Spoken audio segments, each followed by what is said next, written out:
Hello, hello, ladies. How is everyone doing tonight? I'm gonna go ahead and put on my EndoFlex as this loads.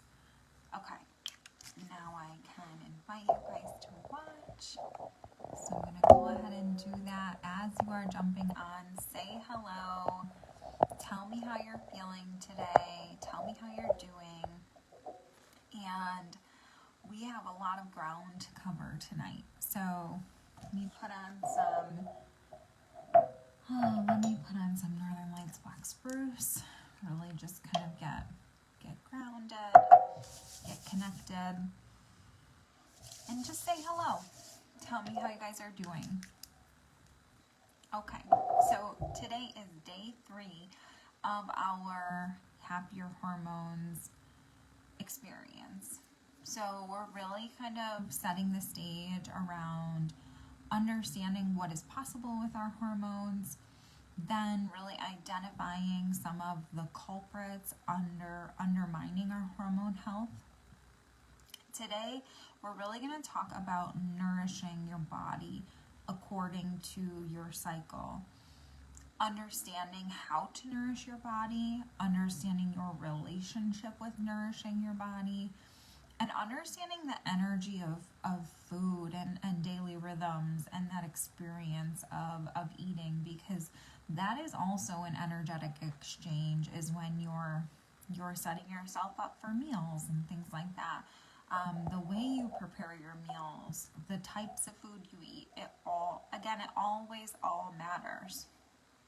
So Hippocrates said, "Let food be thy medicine," and it's such a really key component of understanding that you, in the way you nourish your body, have the opportunity to choose either health or sickness. And so if you are experiencing any kind of hormonal imbalance, if you are experiencing any kind of symptomology, that we really can trace so much back to our nutrition. And it's hard to take ownership of that. And so I want you to just be... Hold on. Oh, I don't know. My mic is snapping his fingers. It's freaking me out. It's very distracting.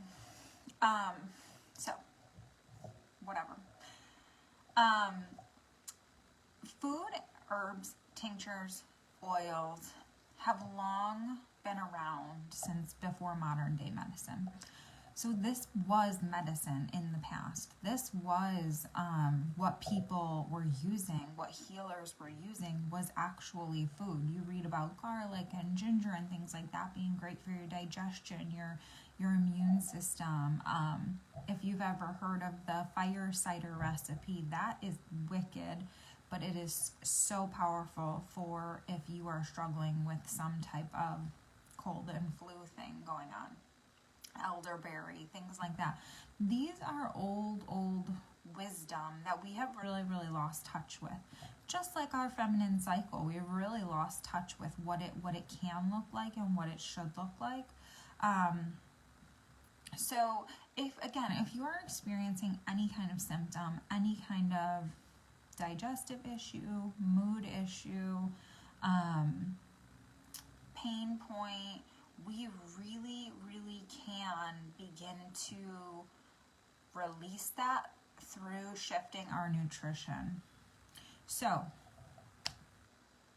one of the things I love is the Weston Price Foundation. So their principles are really wholesome around food and really interesting, because they're founded on this idea that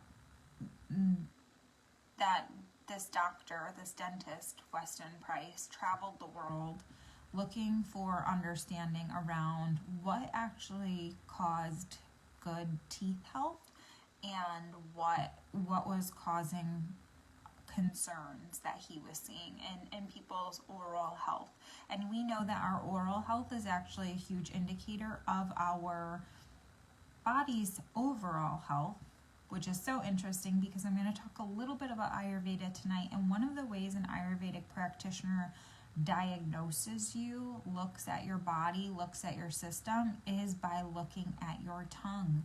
Your tongue can indicate different things based on its color, texture. Same thing, our body is always talking to us, just like I said about your bowel movements, just like I said about your period. These are all indicators of how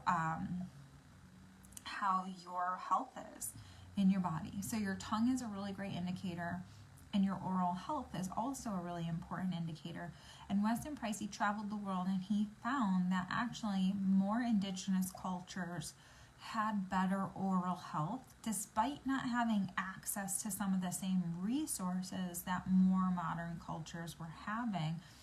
And so he asked the question, well, what's different here?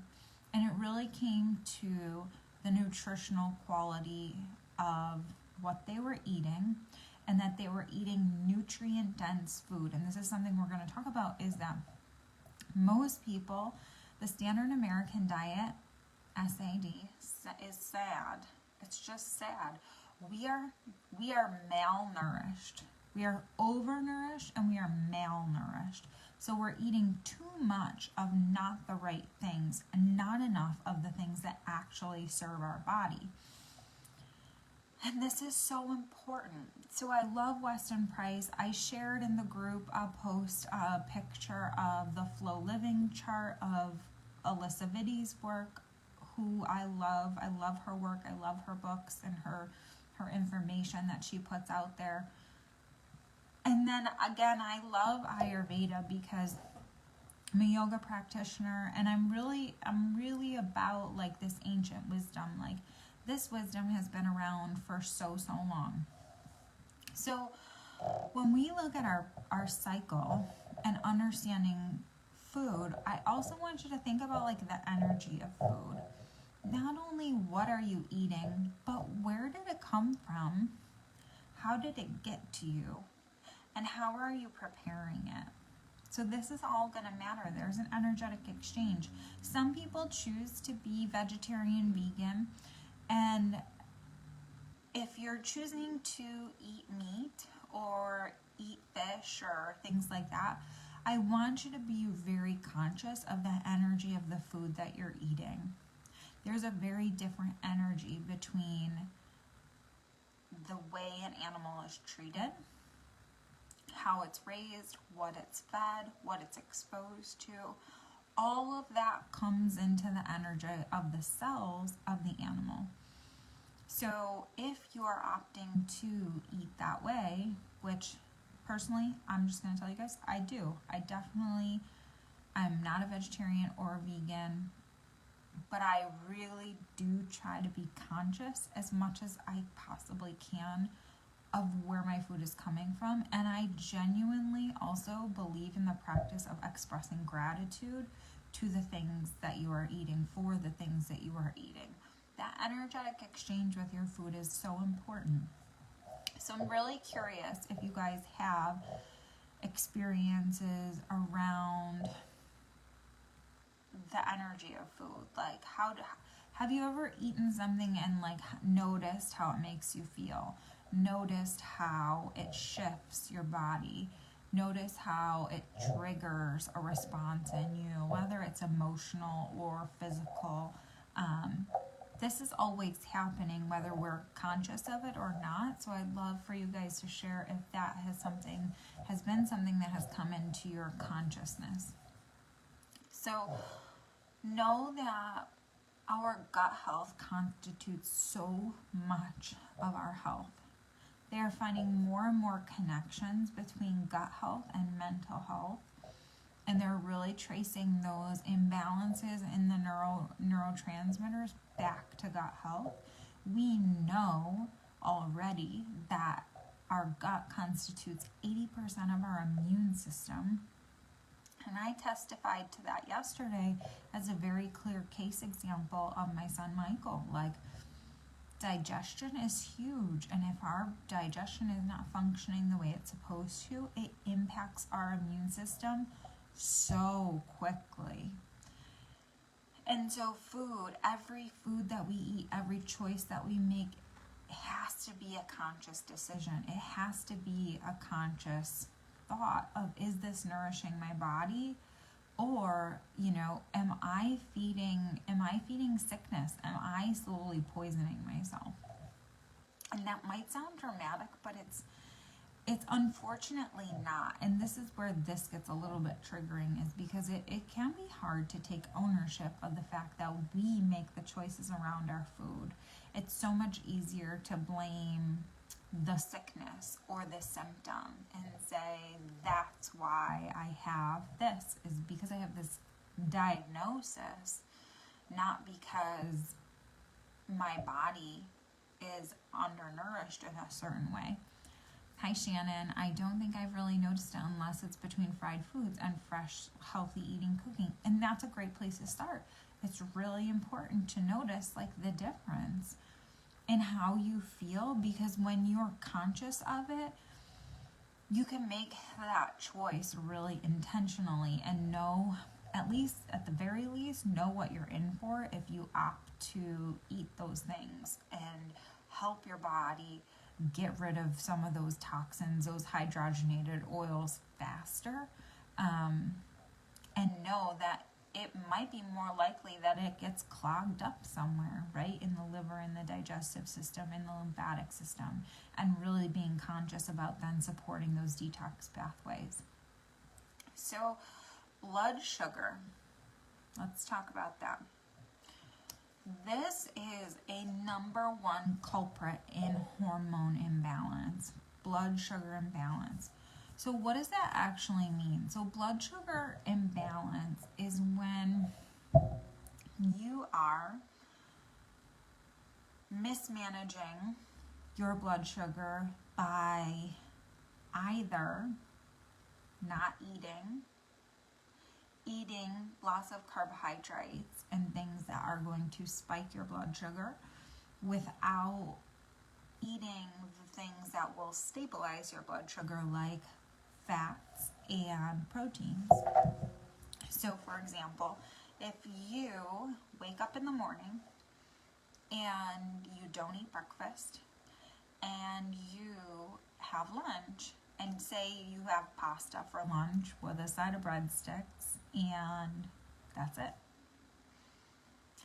that is going to tax your insulin levels, your system, your blood sugar system. This behavior, that patterning of behavior and that stress on the body of nothing, your body's getting nothing. Oh, let's eat all the pasta. Okay, but that's not going to last, and it's going to drop very quickly. If you wake up in the morning and you have a bowl of oatmeal, which I'm not saying is a bad thing, but oatmeal by and of itself is actually just carbohydrates. So again, you're spiking your blood sugar first thing in the morning and then it drops. So we have to add in the things that stabilize our blood sugar, and we have to eat in a very rhythmic way, an intentional way throughout the day. So this is where I'm going to add in some of the Ayurveda pieces.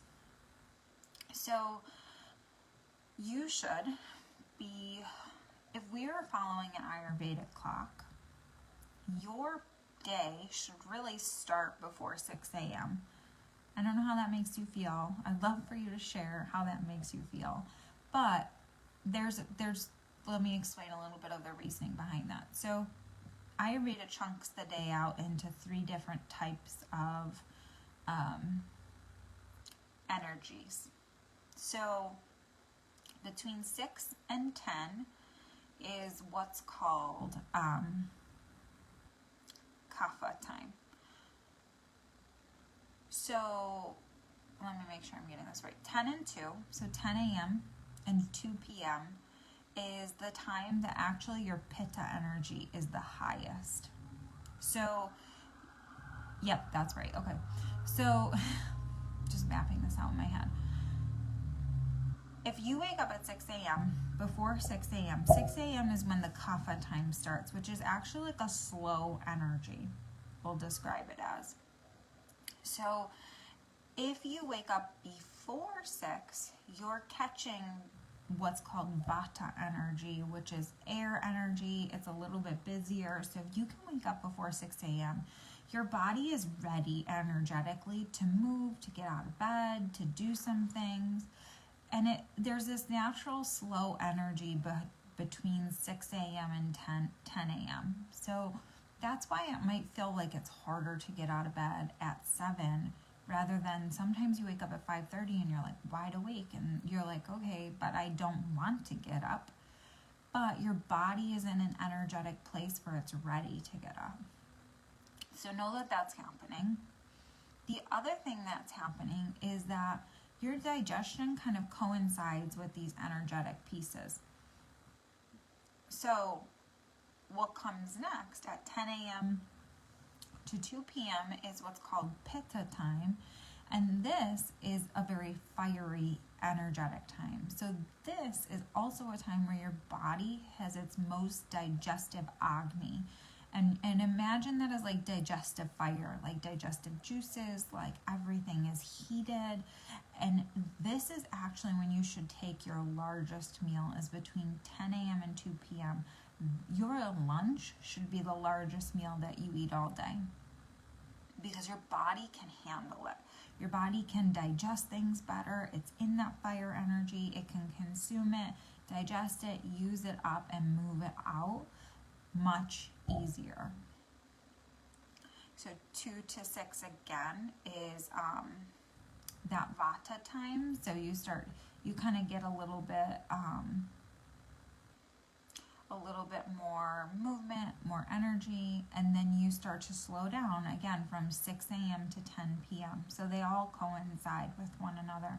And if you don't go to bed before 10 a.m. or 10 p.m., you hit that pitta energy a little bit again between 10 p.m. and 2 a.m.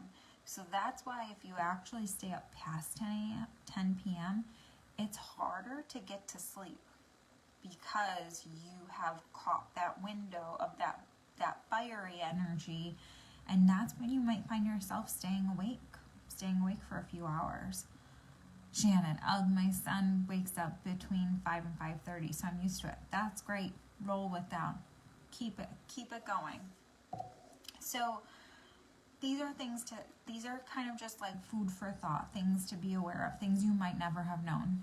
So again, like we want to really be conscious of those layers because you should be eating breakfast within the first 90 minutes of being awake. And you should be eating every 3.5 to 4 hours to help your body's blood sugar regulate. So if we're kind of following that Ayurvedic rhythm, you're getting up, you're eating breakfast, around maybe 6:30. 4 hours later, you are in that 10 o'clock time frame. You could maybe have breakfast around 7 and then push it up a little bit later and then have your biggest meal during that lunchtime hours, which is what I'm talking about. And so these like energetic pieces layer over the hours of our day as well as the phases of our cycle. So like I talked about 2 days ago, I shared about like thinking about these things like seasons, right? Think about each phase as a season. So when you are eating in your follicular phase, that first phase, think about it as spring. Your body is more able to handle phytoestrogens because it's that time where the estrogen is starting to increase. Your body is starting to build that digestive fire. So the follicular phase, you can eat lightly steamed vegetables. Remembering the way we cook our food is also a piece of what's happening and what we can be conscious of. You can eat fermented foods during this phase. You can eat lightly steamed vegetables. And then you're also kind of thinking about the next phase. So you are going to want to be eating things like avocados and things that help you to ovulate. So you can kind of follow that food chart I shared and build from there.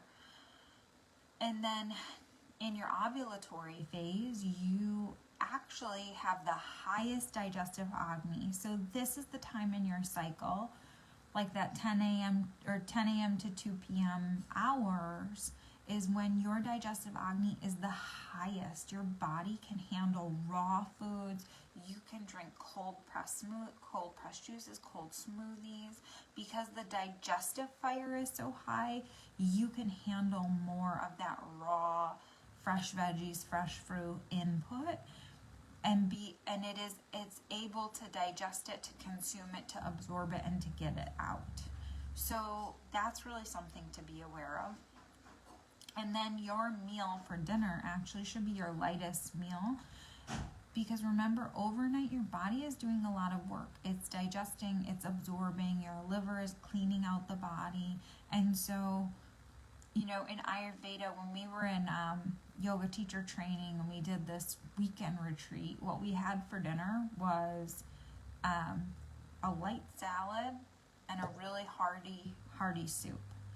And soup is really great for your digestive agni, because heat, when you bring in heat to the body, it makes it so much easier to digest, because it's kind of already pre-digested. When you cook food, the more you cook food, the easier it is on your digestion to take it and use it and kind of process it through.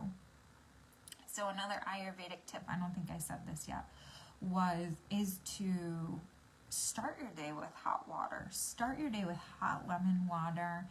If you're real feisty, you could put some apple cider vinegar in it. Maybe you put some lemon essential oil in it if you're an oily person.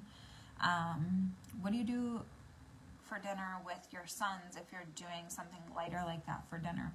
So our dinners are very simple. So like a couple nights ago, we had salmon, broccoli, and I think we had something else.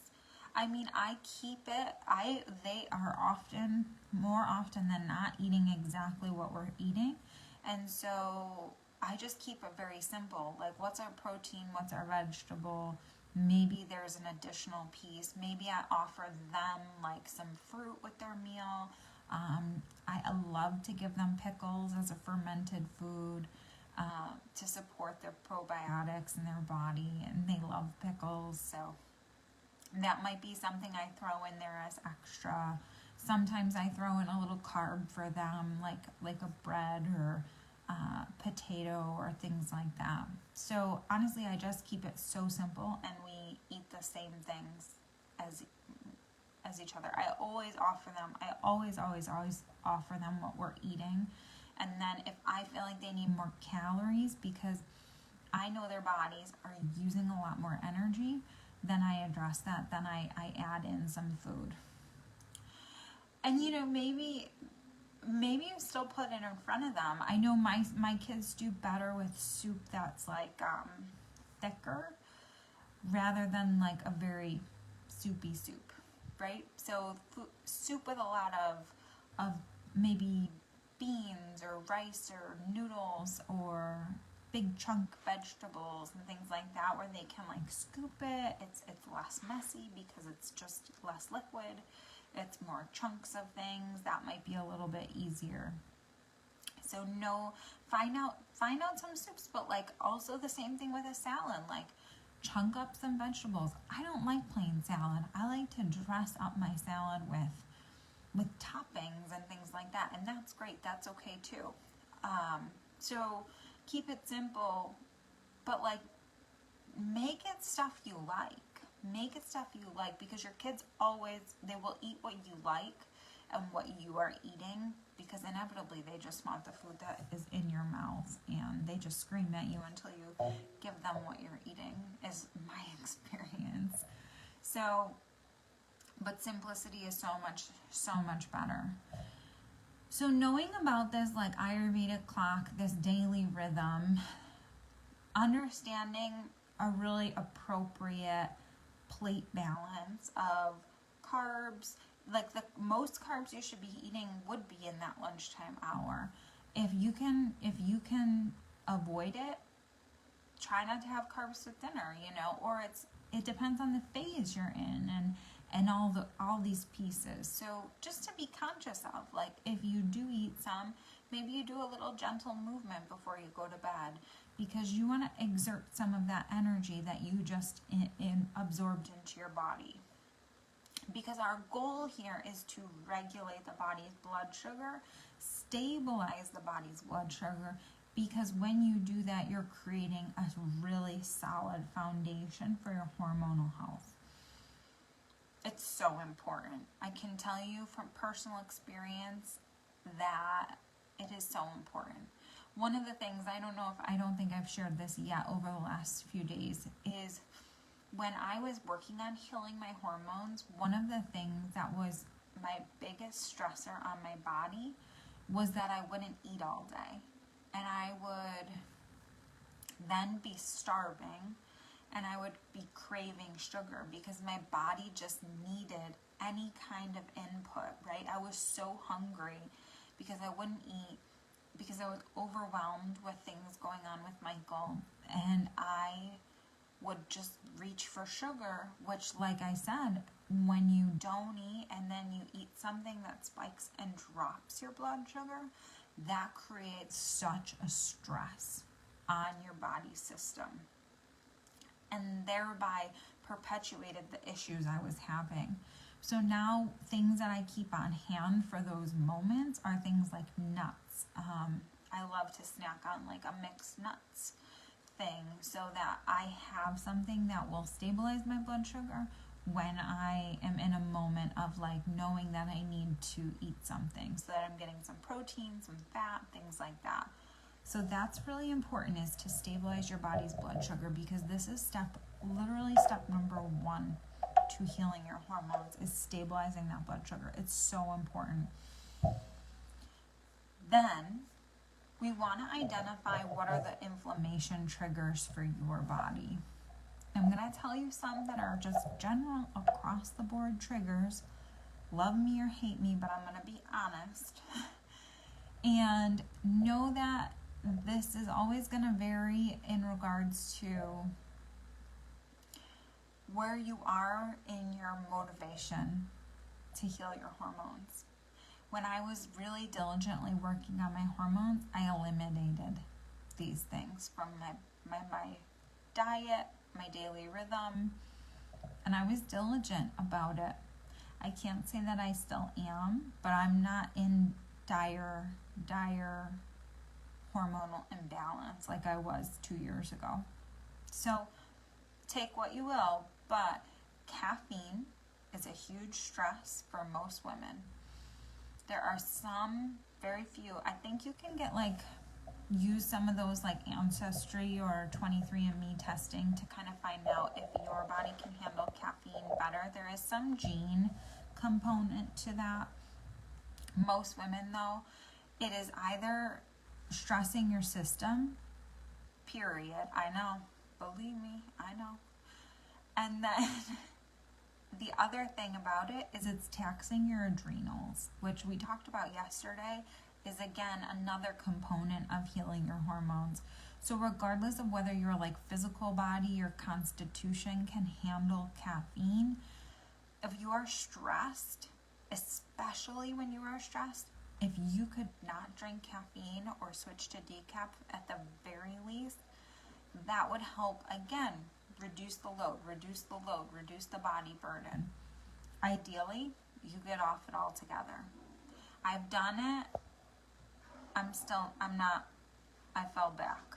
So I'm totally because I had a baby and I was so tired. So I get it. I'm a human, okay? Dairy is a huge trigger. I talked a little bit yesterday about highly processed dairy being a problem, and some people can handle raw dairy when they cannot handle processed dairy. Again, this is a personal exploration process, but if you are working on doing some serious hormone healing, if you can ditch it, ditch it. I know that's why I feel like I get bad headaches without it, without the caffeine. You're saying? I know that's why. And I feel like I get bad headaches without it. Okay, I think you're saying without caffeine. Gluten really is a strain on the body system. It can really tax the body system. And sugar. I don't like it either, friends. Don't like it either. But again, what is your goal? Is your goal to heal your hormones? Is your goal to be the best version of yourself? Is your goal to feel so, so good? Then we've got to ditch the sugar and eliminate as much processed sugar out as possible. Then we want to consider understanding also what are we deficient in. So if we eliminate some of those triggers, then sometimes I think what happens is we're like, well, what can I eat? What can I eat? Please tell me. And I hope it's something I like. So a couple pieces that need to happen is not only do we need to know what to eat, but also where have we been deficient? And you can kind of piece out where your deficiencies lie in regards to some of the symptomology you're seeing. You can kind of pull from that. I'm not getting enough magnesium. I'm not getting enough B vitamins. I'm not getting enough omegas. I think those are the most common that I find in women. Most women need to be on a B complex. They need to be taking a magnesium supplement. Those two supplements, first of all, changed my life. And it's this experience of addressing the deficiency and then creating like this stabilized rhythm to what your body needs. So I had to really have high doses of my B's, my magnesium, and things like that in the journey of healing my hormones. And then what I did was, and then now what I know to be true for my body is that I genuinely have to be taking a B vitamin and magnesium regularly without fail to maintain that hormone health that I shifted into, so many years ago. And I have to maintain that rhythm for my body. Anytime I try to stop it, it just goes haywire. So I am not eating enough of those nutrients that I need to supplement. End of story, plain and simple. Could I find out how to eat that way? Probably. But there's also this layer of a lot of our food is nutrient deficient. So I'm happy to, eat as well as I can and take my supplements and know that is what's serving my body. So eliminating those triggers, those 4 are just generalized triggers. If you're having specific hormonal imbalances, again, you might have to kind of eliminate certain foods. You might have to play with it a little bit. 2 years ago, I did a Whole30, and I really learned a lot about what my body desired to eat, what I craved eating, my relationship with food. And while doing a Whole30 can be very taxing on the body, you can do it in a way that is supportive to your body and more of an information gathering experience where you eliminate all these things and then you piece them back in and you say, what actually is nourishing me? What isn't? So supplements can address excessive nutrient deficiency, which isn't that uncommon. And what things that cause nutrient deficiencies can be pregnancy. So postpartum, we can have really significant nutrient deficiency. And also birth control. There's a lot of research coming out that you can have this post-birth control syndrome where you're having symptoms of different things because your body has been having a hard time absorbing nutrients for the past however many years you were on birth control, and so you are so micronutrient deficient that your body is like reacting and showing you that it's having a hard time. Shannon, sorry, I drink coffee because limited sleep and full-time working mommy sometimes feel like I'm dragging. LOL, I have to start cutting it down. at least start trying to drink decaf, right?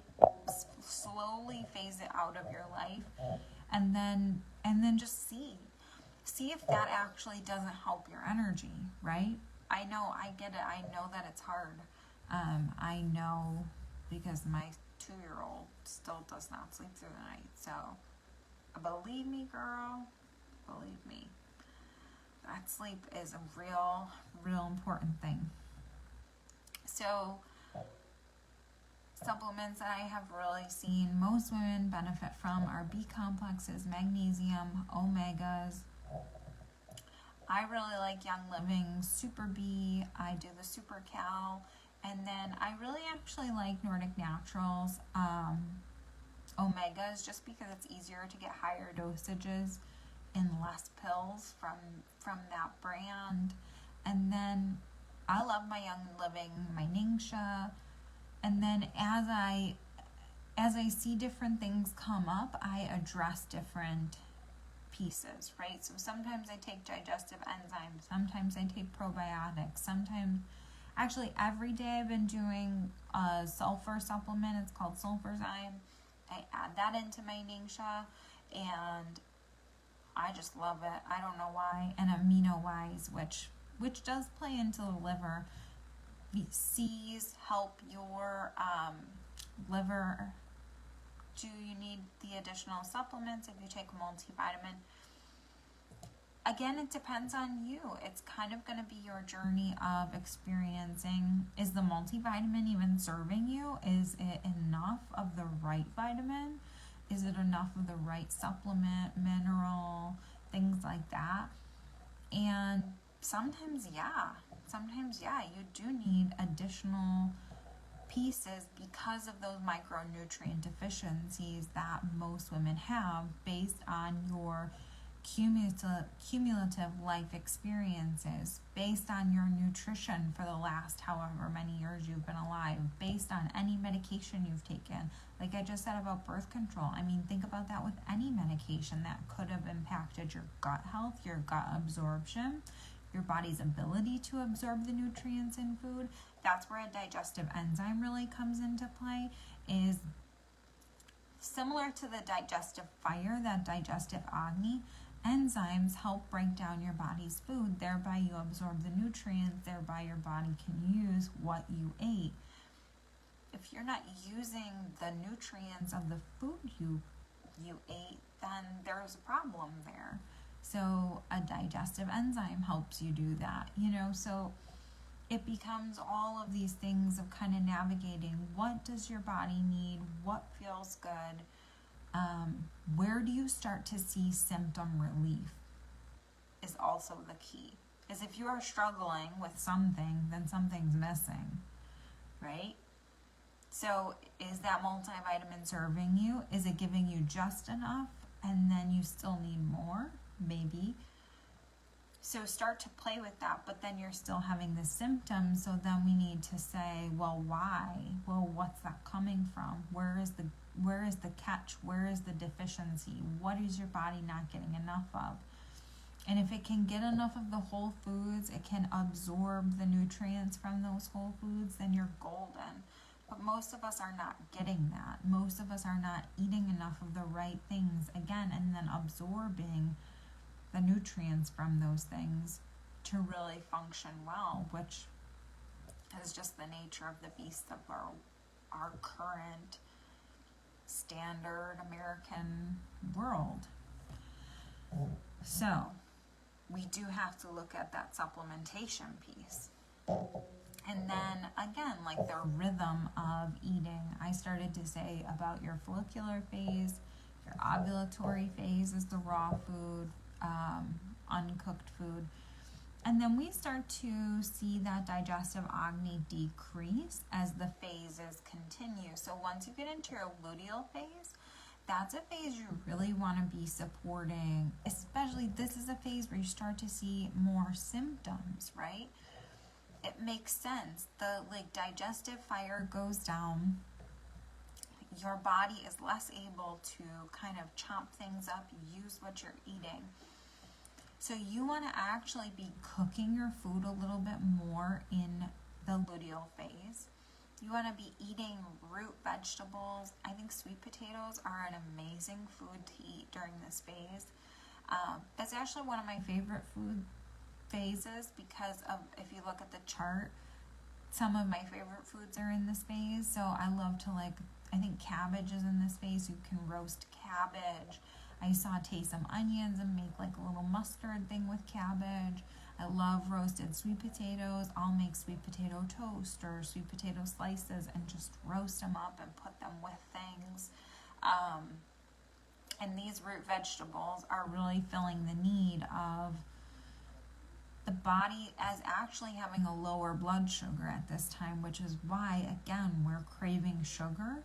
So if you increase your carbohydrates in your luteal phase and you increase the amount of cooking you're doing with your food, your body can maintain that stable blood sugar.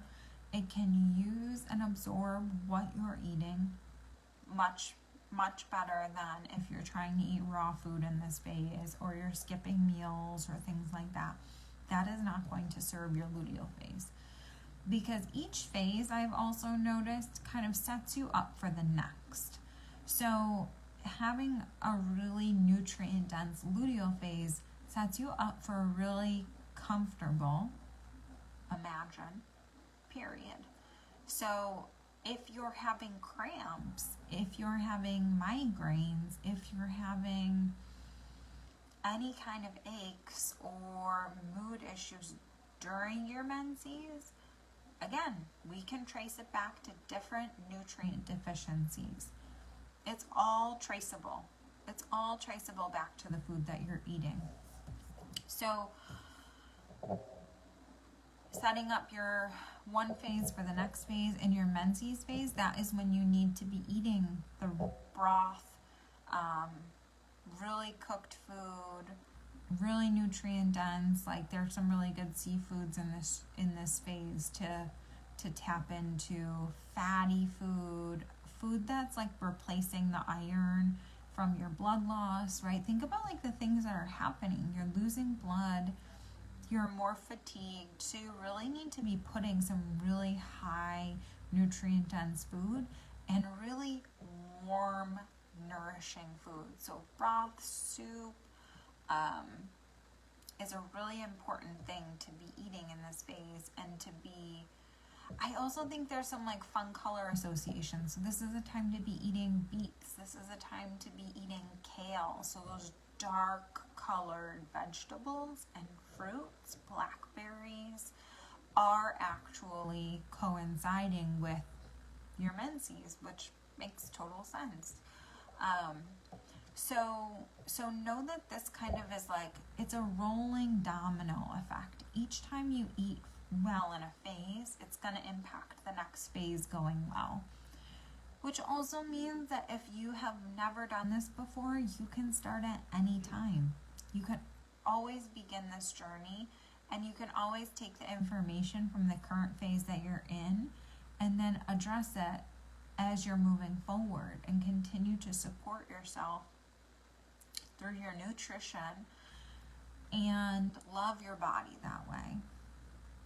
So there's always time to start again. There's always time to really explore what you need.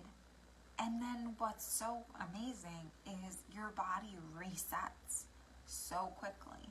Like I think I shared a couple days ago that it really didn't take me so many months of working at this to heal and align my hormones. And then I got to the point where I was feeling so good. It was easy. It was easy to eat well. It was easy to take care of myself because I felt good. So I didn't stop a lot of the behavior that I had and that I was doing. So it's powerful to start eating according to each phase. It's powerful to manage your blood sugar because it so quickly benefits you. So quickly. And then again, if you're not seeing relief, then we need to dig deeper. What else is missing? What else is missing? There's something missing. And then the last thing I really wanted to talk about tonight was, what is your relationship with eating, with food, with nourishing your body? Because I also think it's really important to address our emotional experience. And not for nothing, but body image is a huge issue. And it shouldn't be, but it plays a role into why we have some of the eating behaviors that we have. And I can tell you that observing some of my own behaviors and experiencing the Whole30, I really identified a lot of emotional connections to food and became so aware of why I was choosing certain things, why I was choosing.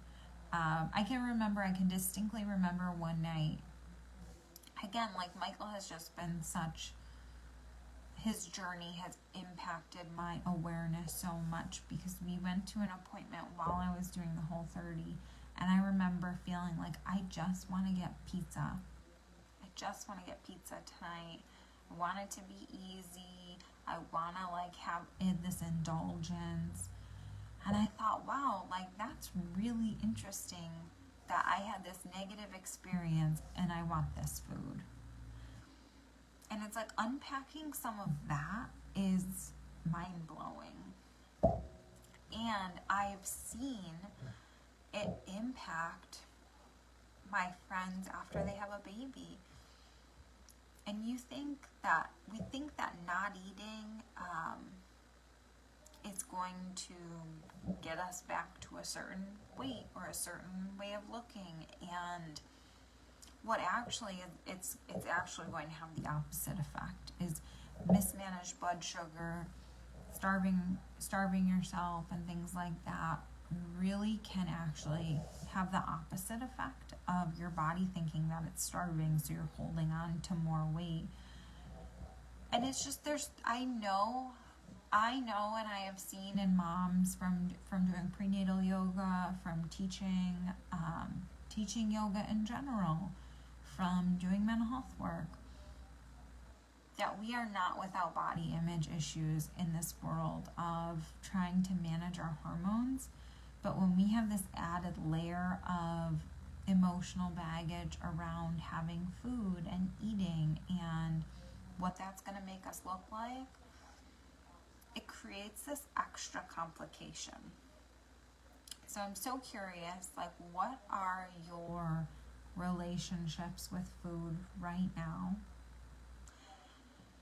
And what I would love for you to do is to take some of this information that I've given you tonight and to start to shift your experience around food and have some awareness as to the fact that you are nourishing your body when you are eating, and you are eating in an intentional, nourishing way. It's a love-hate relationship. I know, love to hate it, hate to love it. I hear you. It's kind of crazy, isn't it? So, but what I have found from my personality, my way I process things, is when I understand why I'm doing what I'm doing.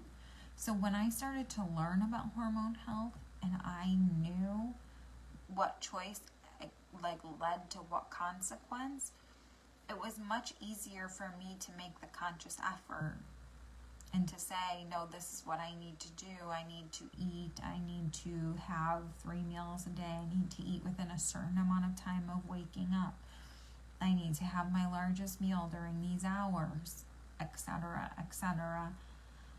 That helps me take action, because I understand the mechanisms of what's happening and what's needed. And then I started to feel good, so I'm able to continue, again, that pattern of behavior. So, one, I want you to bring that awareness into your consciousness. And the next time you think about skipping a meal, or the next time you think about indulging in something, I want you to know why you're doing it. And if you make that choice, then it is your choice. It is always your choice. Like, no judgment, no pressure, no nothing, no beating yourself up, enough of that. But at least you understand what could happen, and then maybe what your next steps are, right? Like I said, each phase rolls into the next. Each day rolls into the next. So if you have a bad day one day, you wake up the next morning, you can make a different choice. You didn't do a great choice for breakfast, but you can make a better choice for lunch and dinner and have a good day still and recover and recover. Remember, the body is so resilient. The body wants to work. The body wants to feel good. You just have to give it some momentum, some of the right things to get you going. And then you will see the shifts start to happen. And then the last piece of being like energetic around your food is creating experiences around your eating. Are you eating in your car, on the go, out of your purse? Or are you sitting down? Remember, mindfulness is a huge component of this. Are you sitting down at a table and eating slowly? Are you chewing your food enough? Are you taking deep breaths? Are you enjoying practicing gratitude, mindful eating, like noticing the flavor, the sensation, and being so grateful for that meal, for that nourishment that you're choosing, you're intentionally choosing for your body? Can you create some sanctity around these experiences? Can you sit down for 10 minutes to yourself and give yourself time to eat rather than trying to eat on the go, trying to rush through it to get to your next task? Give yourself the time to slow down. This matters just as much as the rest of what I've talked about tonight. So think about eating dinner at the table. Think about like setting yourself up. Think about setting the table. Does anyone do this? Like, I don't do that enough. Like, set the table, set the intention, set the environment. Slow down. Slow down. Shannon, I did so much better prior to having my son and then just let myself go and stopped being conscious. So that's why I wanted to take this course to help motivate me to be more conscious.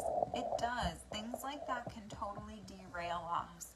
Any kind of stressor, any kind of change to our experience, and motherhood being like a huge major change to your identity and to your life, like, give yourself some grace.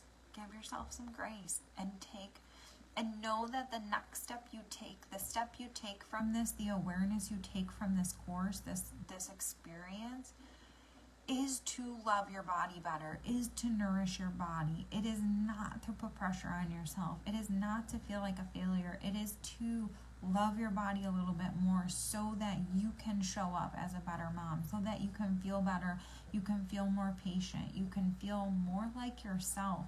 Coming back to the self, coming back to your true self is what this journey is really about. And it's these little steps. It seems so simple. I say it again and again. It seems so simple that eating sweet potatoes in your luteal phase will change your life, but it sure can. So, as you guys watch the replay, if you catch this on the replay, I'd love to answer more questions. I would love to have some conversations about this with you guys. Let me know if you have some recipes that you love, that you feel like are super healthy, because this is also a piece, is you have to love what you're eating.